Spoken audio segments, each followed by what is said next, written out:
Olá, queridos, eu cumprimento a todos mais uma vez com a paz do nosso Senhor e Salvador Jesus Cristo. Estamos aqui para darmos continuidade com os nossos subsídios da nossa EBD, Escola Bíblica Dominical.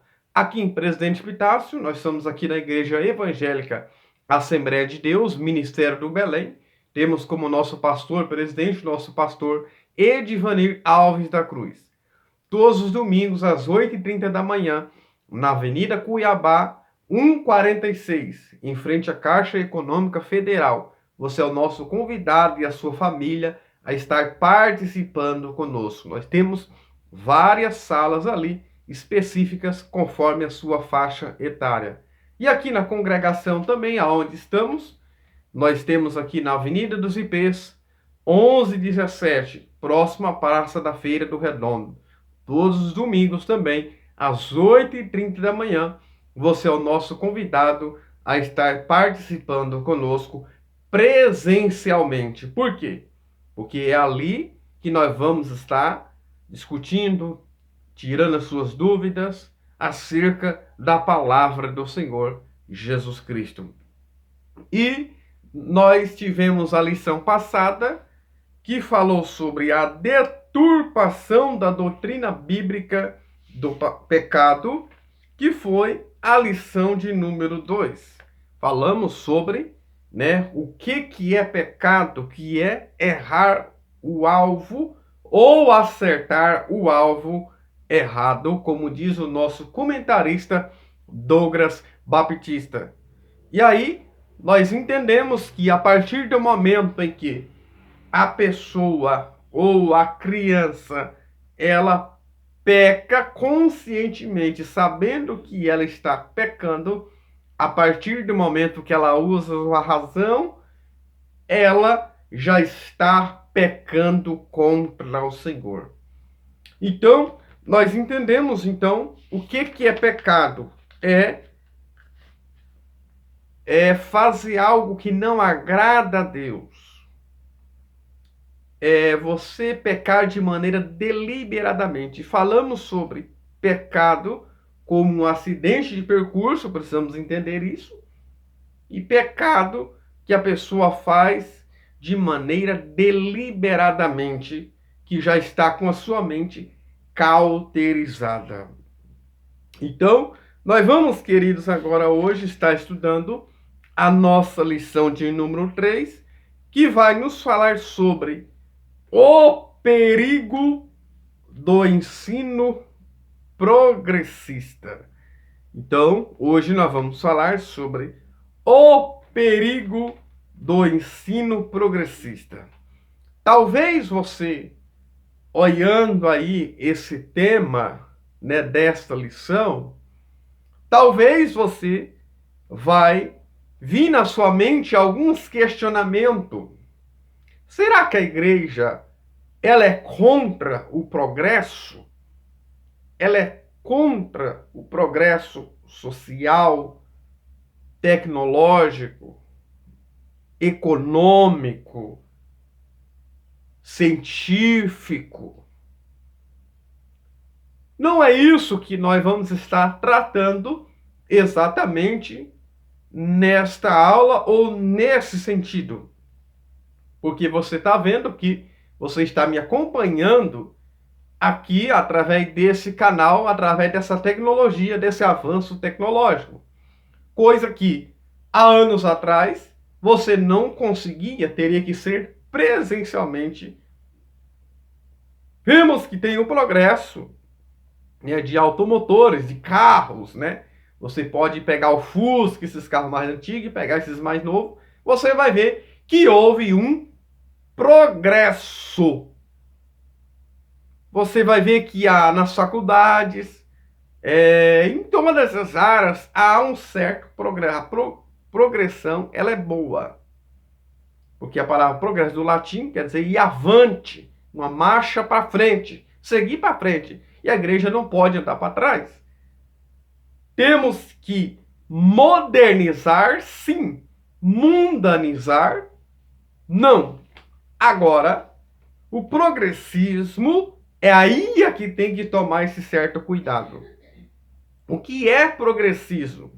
Progressismo é um conjunto de ensinamentos filosóficos, sociais e econômicos baseado na ideia de que o progresso é fundamental para o aprimoramento do ser humano, né? Bobbio, né, que ele diz aqui em 1998, atrelado ao material, moral e social em que a sociedade caminha. É oriunda dos filósofos, né, franceses do século XVIII, o progresso do mundo secular. Só que aí entrou pelo caminho do progressismo moral de o homem querer viver sem Deus. É aí que está o problema, o grande maior problema do progressismo. Queridos, e isso é muito sério e isso é muito importante. Nós entendemos essa manhã o progressismo em nosso mundo atual. Muito bem, falando isso, nós temos aqui o nosso textual que diz assim: sabe, porém, isto, que nos últimos dias sobrevirão tempos trabalhosos. 2 Timóteo, capítulo 3, versículo 1. Verdade prática.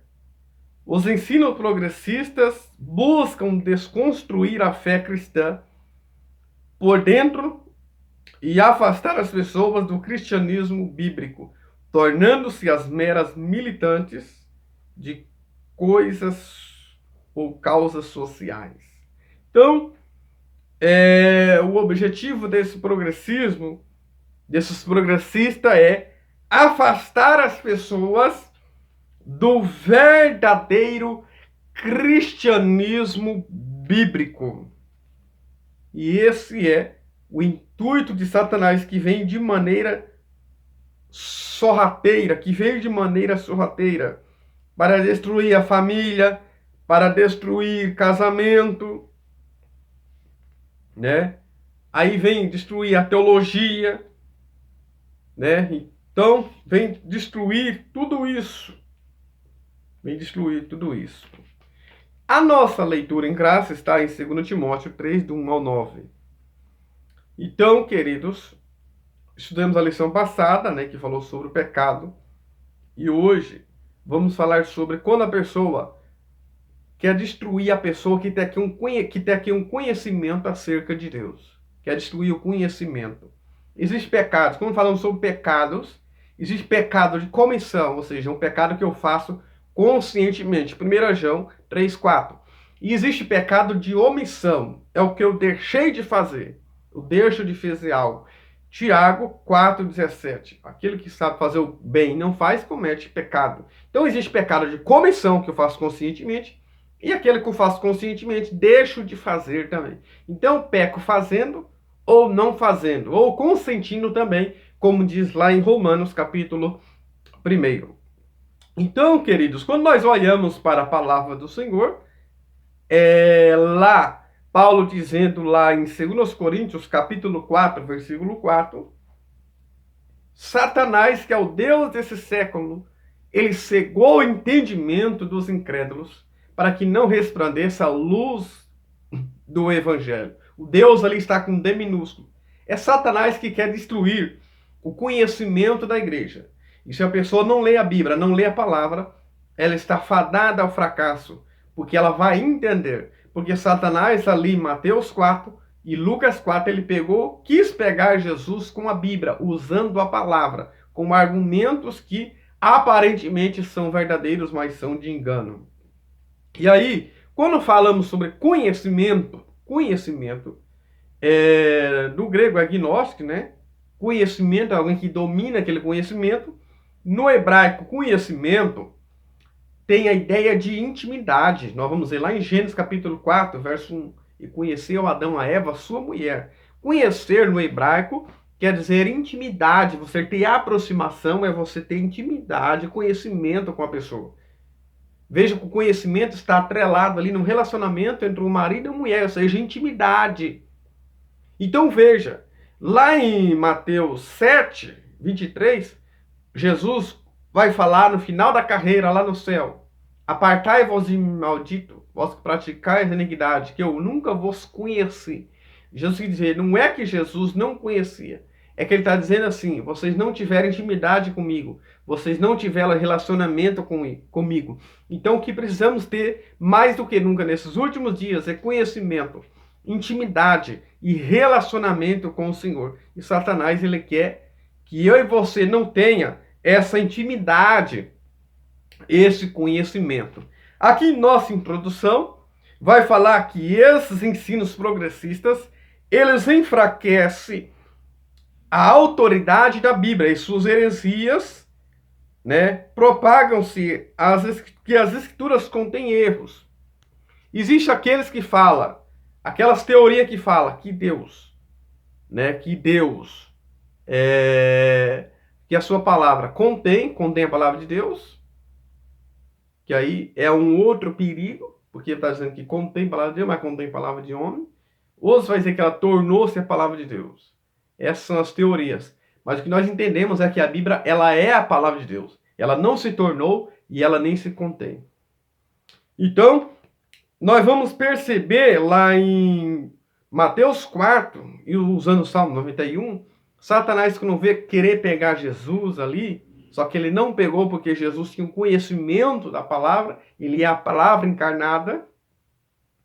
Ele diz que Jesus pulasse dali, que os anjos dariam a ordem ao seu respeito. Só que aí não completou o que diz o Salmo 91 e o verso 11. Para te guardar em todos os seus caminhos, ou seja, os caminhos do Senhor. Veja que Satanás falou, mas falou a Bíblia incompleta, falou pela metade. Então, toda heresia, ela tem o seu ponto de partida na Bíblia. Por exemplo, se a pessoa quiser falar que Deus não existe, ele pode pegar, né, aqui o Salmo, por exemplo, para vocês entenderem, o Salmo 14, a parte A somente, olha o que diz. Disse o necio no seu coração. Só que aí essa parte A vai ter 2 pontinhos e vai dizer assim, não há Deus. Aí a pessoa vai pegar somente essa parte e vai falar, não há Deus, não existe, aqui está. Mas aqui está dizendo que é os nécios que falam. É os nécios, né? É os loucos. Eles dizem que não há Deus. E aí precisamos tomar um outro cuidado, porque existe a heresia interna e heresia externa. Precisamos mais do que nunca. Existe um comentarista chamado Francis Schaeffer. Ele diz assim, estamos vivendo dias de uma acomodação sem uma centralidade. E ele dá o exemplo do jogo da Jenga. O jogo da Jenga é um brinquedo em que é montado uma torre. Aquela torre ele compara com uma doutrina. E aí vai tirando algumas coisinhas aos poucos. Ou seja, tira uma peça aqui e coloca em cima. Tira uma peça de baixo e coloca em cima. Vai tirando uma peça, colocando em cima. Ou seja, daqui a pouco essa torre vai cair, vai desabar. Ele comparou isso com uma doutrina. Ah, tira isso aqui. Ah, mas isso aqui não é pecado, não. Isso aqui era, já não é mais. Ah, isso aqui, aí vai tirando. Isso aqui não é mais. No nosso tempo, isso não é mais pecado. Naquela época era. Sendo que Deus, ele não mudou. Ele não muda. E Francis Schaeffer, ele fala exatamente sobre isso. É uma acomodação, mas sem uma centralidade. Aquelas peças do jogo da Jenga, ela vai acomodando, a torre vai subindo, mas vai perdendo a sua estabilidade, vai perdendo a centralidade. E sabemos que Cristo tem que ser o centro da minha e da sua vida. Tem muita gente que quer se acomodar para o Evangelho, que estão vindo para o Evangelho, e isso é muito bom. Só que tem que ter uma acomodação, mas tem que ter uma centralidade. É preciso ter uma centralidade. Cristo, ele é o centro, precisa ser o centro da nossa vida. E aí, nós vemos aqui, o nosso tópico 1 vai falar sobre a descaracterização do cristianismo. Vai falar no item 1 a deteriorização moral. É quando Paulo fala dos últimos dias, refere-se exatamente a esses dias mesmos. Pessoas amando de si mesmo significa que já não ama a Deus. Ele ama somente a si mesmo, já é egoísta, é antropocentrista.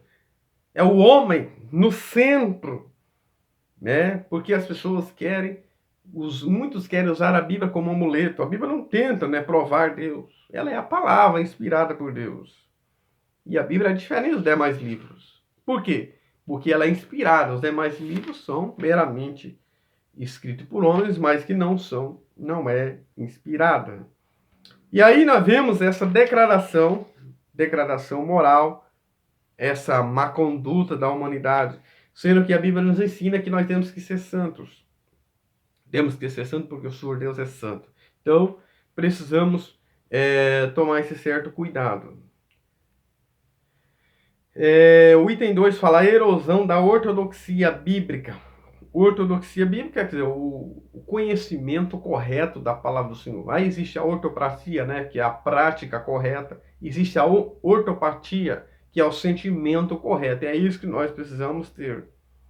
Precisamos aqui entender a erosão da ortodoxia bíblica. Vemos uns dias de ataque à doutrina da palavra do Senhor. Estão negligenciando a verdadeira palavra do Senhor, dando espaço para a cultura, o entretenimento. E ao resultado, a qualquer custo, os cristãos tornam-se mais amigos da lei do que amigos de Deus. Então, precisamos tomar esse certo cuidado. Precisamos tomar esse certo cuidado. Hoje se cede pouco espaço para a palavra do Senhor. E muitos lugares tem mais entretenimento do que a palavra do Senhor. É o louvorzão e a palavrinha. 15 ou 10 minutos para a palavra. E a palavra, ela vai sendo sufocada. E aí, nós temos aqui, como vai dizer também o nosso comentarista, a vida em igreja fica desprovida do poder do Espírito Santo. A Bíblia sendo incapaz de ser um instrumento de transformação do caráter das pessoas, porque já não se prega mais a palavra do Senhor com a persuasão do Espírito Santo, né, para que a pessoa se converte ao Senhor. O item 3 fala corrupção da fé. E aí o comentarista dá um exemplo aqui, a corrosão, né, a corrosão da fé, que é uma destruição total, parcial, de um elemento que vai se corroendo, que vai se destruindo aos poucos e vai perdendo a sua utilidade, ou seja, a corrupção da fé. Querem corromper a fé e são escravos, né? Escravos que são das paixões, e eles acreditam que os prazeres do corpo não podem contaminar a alma. Olha só, que já entra pelo caminho do gnosticismo, que são os gnósticos. Eles dizem que o corpo é mau, o corpo não serve para nada. E com isso entra pelo caminho da prostituição, ideologia de gênero e tantos outros caminhos. Porque aí entende-se essa ideia de que Deus só quer o coração. Você pode fazer o que você quiser com o seu corpo, você pode fazer tatuagem, você pode banalizar, fazer o que você quiser, porque Deus só quer o coração, Deus só quer a sua alma. E é essa ideia que nós temos hoje, dessa corrupção da fé, é a rebeldia, né? E a ausência da genuína conversão que o impede de alcançar o conhecimento da verdade do Senhor. E lá em 2 Timóteo 3:8, Paulo vai usar um exemplo de Janes e Jambres, que vieram com outras filosofias, né? Com as suas magias ali, para querer imitar as coisas de Deus, imitar o poder de Deus, o poder sobrenatural do Senhor, por outros caminhos. E aí nós vimos, queridos, o nosso tópico 2 vai falar sobre as teorias progressistas. Se começa com uma desconstrução da Bíblia. Queridos, antes de nós comentarmos algo, eu quero ler com vocês aqui a nossa declaração de fé. O capítulo 1, que já começa assim. A nossa declaração de fé vai falar que nós cremos e professamos, ensinamos que a Bíblia é a palavra de Deus. Ela não contém nem se torna única revelação escrita por Deus, dada pelo Espírito Santo. soprada por Deus. E aí na página 26 vai dizer, né, sobre a sua estrutura. E a página 27 fala do propósito, revelar o próprio Deus. Dentre outras formas de revelação, Deus graciosamente revelou a si mesmo pela palavra, como diz Hebreus 1:1. E aí, a mensagem com o poder de Deus, na página 28, e na página 29, vai falar que essa mensagem é, portanto, a mensagem clara, objetiva, entendível, completa e amorosa de Deus, cujo alvo principal é a persuasão do Espírito Santo, levarmos a redenção a Cristo Jesus. Então, esse é o nosso cremos. Além da palavra, nós temos em quem nós acreditamos, que é a nossa declaração de fé, ela nos traz para nós. Então, esse ensino progressista é o desdobramento do liberalismo teológico.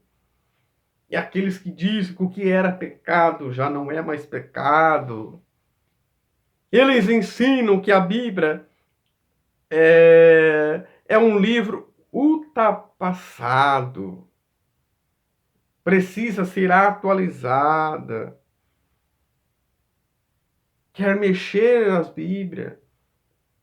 A Bíblia, como diz Billy Graham, ela é mais atual do que o jornal de amanhã. Houve um aí, se levantou, rainha, que não tem nada de rainha, dos baixinhos, chamadas, que vocês já conhecem muito bem. Ela quer reescrever a Bíblia. A Bíblia precisa ser reescrita. A Bíblia não precisa ser reescrita. Tudo que ela tem já é o suficiente para nós. E essas são as pautas progressistas dos nossos dias atuais. A Bíblia é um livro, né? Como qualquer outro livro por aí. Aí começam suas pautas. Você é homofóbico, você é fundamentalista para aqueles que não se aderem a esses princípios. É chamado de homofóbico, fundamentalista, fanático, genocida.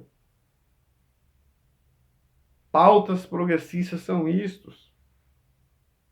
Porque sabemos que sim ou não. Essas pautas progressistas trazem essa ideia de depende de pessoa para pessoa, de cada um para cada um. É pessoas que querem desconstruir a palavra do Senhor.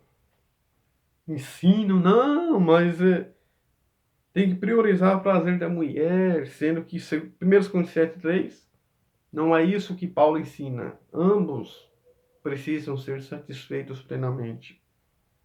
O homem é o cabeça? Não, hoje todos são todos iguais. Coloca a mulher no mesmo pé de igualdade com o homem. São essas pautas progressistas que já começou, queridos, foi lá no Jardim do Éden. Essas pautas progressistas, esse progressismo, Satanás queria desconstruir a palavra do Senhor. Porque você vai ver lá em Gênesis capítulo 3, você vai perceber ali que Satanás, ele fala duas verdades, só que fala duas mentiras. Porque toda mentira, ela vem disfarçada com uma roupagem de verdade. Deus disse que ia morrer. Deus disse que ia morrer, certamente morrerás. Em Gênesis capítulo 2:7. Certamente, se você comer da árvore proibida. E Satanás disse, não vai morrer. É a mentira de Satanás. Não vai morrer. Aí diz, porque Deus sabe, né? No dia que der comer, conhecereis o bem e o mal. Ou seja, isso ele falou a verdade. Ambos seus olhos foram abertos, né? E conhecer então o bem e o mal, ou seja, agora consciente. Aí vem com a outra filosofia. Não poderás comer de todas as árvores? Vem colocar dúvida naquilo que Deus tinha falado. Não era para comer de todas as árvores. E Satanás, ele vem colocar dúvida na minha, na sua vida, para nós não acreditarmos como Eva e Adão também foi caído. E veja que Satanás também fala que os seus olhos seriam abertos. E realmente isso aconteceu. Os seus olhos foram abertos, os olhos de ambos, e reconheceram que estavam nus. Veja, toda mentira vem com uma roupagem de verdade. E Satanás, ele quer isso, é a desconstrução da Bíblia. Ah, hoje a modernidade exige outras atitudes, outras condutas. É uma nova era, é uma nova tecnologia. Agora é época pós-cristã, pós-modernidade. E com isso entra pelo caminho do antropocentrismo, né? Aí entra também aqui no tópico 2, item 1, fala sobre o outro evangelho, né, que é propagado, que foi propagado um outro evangelho no Jardim do Éden. Aí entra por meio da reforma social, aí entra a relativização do pecado.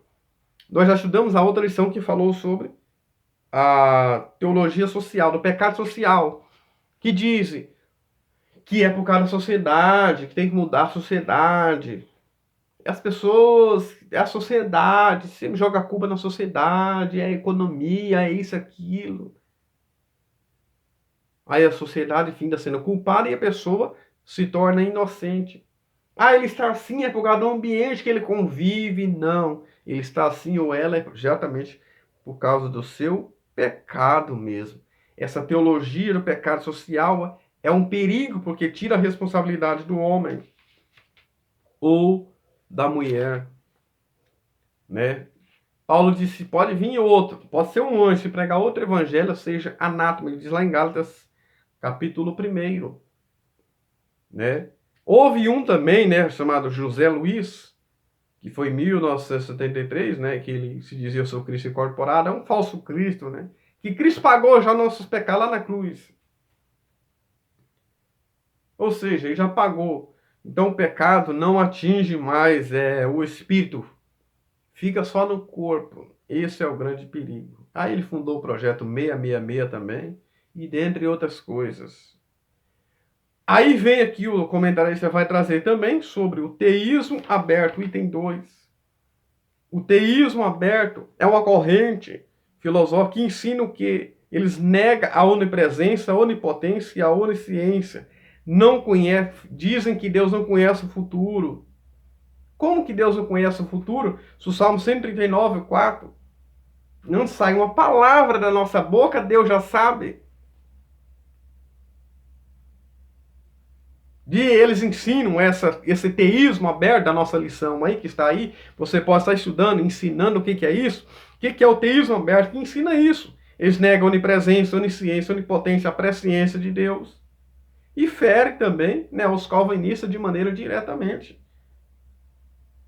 Diz que Deus pode mudar de ideia, assim Malaquias 3, seu Deus não muda. Por isso não somos consumidos, falando para a nação de Israel. Deus pode mudar de ideia conforme a circunstância. E com isso precisamos tomar cuidado.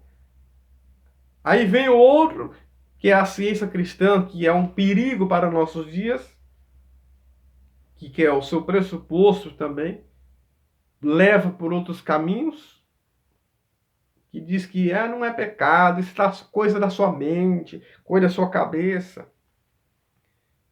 Porque o conhecimento humano começa pela razão, sempre começa pela razão.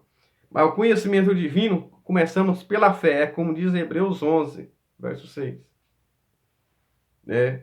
Hebreus 11, perdão, 11, verso 3. Pela fé entendemos. O conhecimento divino é pela fé, não é pela razão, mas usamos também a razão. O item 3 fala da teologia da demitologização, que diz que a Bíblia é mito, os seus milagres são mito, é uma história da carochinha, não acredito que a Bíblia é mito, ou seja, é uma rejeição da palavra do Senhor. Esse é o progressismo desse século. O tópico 3, refutando o ensino progressista. Como vamos refutar isso? Como vamos refutar esse ensino progressista? Primeiro, reafirmando a autoridade da Bíblia, que ela é verbal e plenária. A única regra de fé e conduta Existe a sola escritura, que foi 5 sola. Foi sola fide, sola dei glória, sola gratis, sola Christo. As 5 solas da reforma protestante. E a Bíblia faz parte de uma dessas 5 solas. Precisamos reafirmar a autoridade da Bíblia Sagrada, que isso surgiu na Idade Média. E também Armínio, né, por sua vez, alertava que a perfeição das Escrituras é solapada quando a verdade é negada ou reinterpretada, a qual não precisamos reinterpretar a Bíblia ou negar a palavra do Senhor. Apocalipse 22, 18, 19, que fala que não pode tirar ou acrescentar a palavra do Senhor. E é o que está também lá no Deuteronômio 4. E o item 2 fala ensinando a doutrina bíblica através da formação e a transformação. Transformação de pessoas, transformação de pecadores e formação de obreiros, de pessoas que nascem de novo no reino de Deus através da sua palavra. E por fim, enfatizar a santificação. Assim nós vamos refutar esse ensino progressista. O verbo santificar vem do grego agioso, significa separar, purificar e consagrar-se. Consagrar-se ao Senhor. Então, mais do que nunca, queridos, não podemos negar a palavra do Senhor. Não podemos acatar o ensino progressista.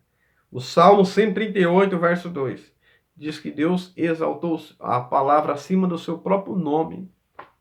E alguns ainda dizem que lá no céu não vai ter palavra, só louvor. Como que não vai ter palavra? Se Cristo está lá e Deus exaltou a palavra acima do seu próprio nome. Então, refutamos todo o ensino progressista do nosso meio. Amém? Que o Eterno continue te abençoando. Se inscreva em nosso canal e compartilhe.